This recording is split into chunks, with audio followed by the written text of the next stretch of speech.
Your final pretest is squats. This is, however, the most important pretest to make sure that you are using absolute perfect form. I know you like to see how many reps you can get in 30 seconds, but it's much better to make sure that you're using as picture perfect squat form as what you can so you don't hurt yourself. So what you're going to need to start this pretest is a chair that's about 17 or 18 inches high off the ground like this. And the reason is because we need this to mark a depth to know where a rep's going to count at. So what we're going to look for is feeling your butt touch the chair. That's going to count the rep, and then you're going to stand back up out of that. So you're going to need a marker like this to know how deep to go. Once you find a chair, you're going to stand in front of that chair with your feet about shoulder width apart or slightly wider. Your toes, your knees, your hips, and your shoulders should all be pointing straight ahead and forward. What you want to do is you want to bring your hands up so that your fingertips are around your ears or behind your ears, and you want to force your elbows back. Contract your shoulder blades together and literally squeeze your elbows as far back behind you as what you can. What this does is this forces you to use better form in the upper half of your body, because a lot of people will tend to let their upper body collapse over top their thighs when they go down, and you want to avoid that. You want to keep your head and chest up as high and tall as what you can, and this really reinforces that form. Now, when you go down to do this squat, this is the most important part. You want to go down and have your butt go back in to the back end of your chair, not to the front end. This forces good form. So to go over a little bit of that with you here, notice a couple things here in my legs.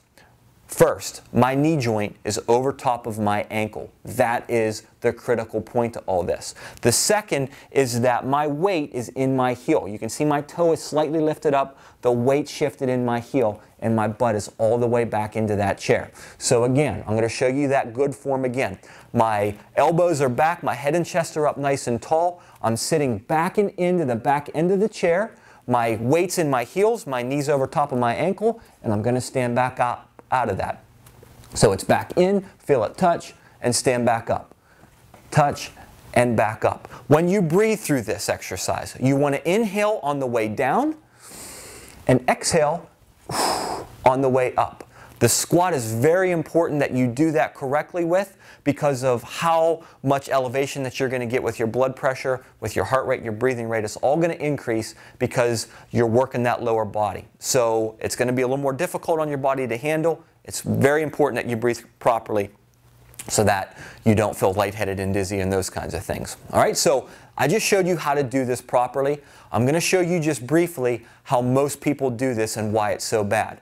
Typically, what most people will do, if their arms are up here and their elbows are back, their upper body will typically stay fairly straight. But what happens when they go down is that most people will land on the front edge of their chair. And I'm going to stop right there because there are several things that will cause major problems if you do this incorrectly too often. The first is, look where my knee joint is. It is way over top of my toe. I can't look down and see my toes. That's very, very bad, because what's happening is all the stress and strain and work of this squat is happening here in my knee, not in the muscles. So that's the first very big issue that you want to avoid. The second is, look where my weight is. It's out here on my toes. My heel's actually lifted up, the exact opposite of what you want. So you want to avoid this. By forcing your butt back in to the back end of your chair, you can't help but use better squat form that way. Your knee will automatically stay over top of your ankle, your weight will shift into your heel, your toes will actually lift up a little bit, and if you force yourself to keep your elbows back, your head and chest will stay up automatically, and you will make all of that work happen in your quads, in your hamstrings, in your glutes, exactly where you want it, and keep all of the work out of your knee joints, which is where you could develop some problems if you do that incorrectly. So the key to this is, if you're going to try to go fast, make sure that you use absolute perfect form by keeping your butt back into the far back end of the chair as far as you can go, your head and chest up nice and tall, the weight should shift back into your heels, and you want to make sure that you breathe in on the way down, exhale on the way up. Use that form when you do this test, and you'll be fine. Now that you've seen how to correctly perform this pretest, you may begin whenever you're ready. I do recommend that you practice a few reps before you officially take this test. If you'd like to use the 30-second countdown timer to help you know when to start and stop, simply let this video play for just a few moments longer. If you use the timer, you'll first see a 10-second countdown warning that will allow you the time to get ready. Immediately after the 10 seconds runs out, you'll hear a beep just like this, which means you should begin the test. At the end of the 30 seconds, you'll hear the exact same beep, which means you should stop. When you're finished, please record the number of reps that you were able to complete directly under this video. Good luck.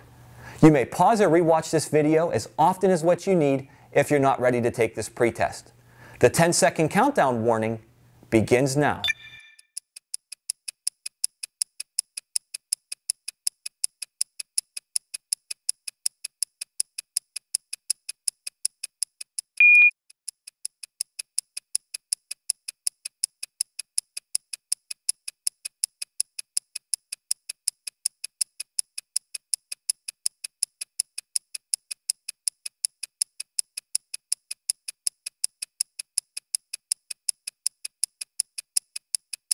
Ten, 9, 8, 7, 6, 5, 4, 3, 2, 1.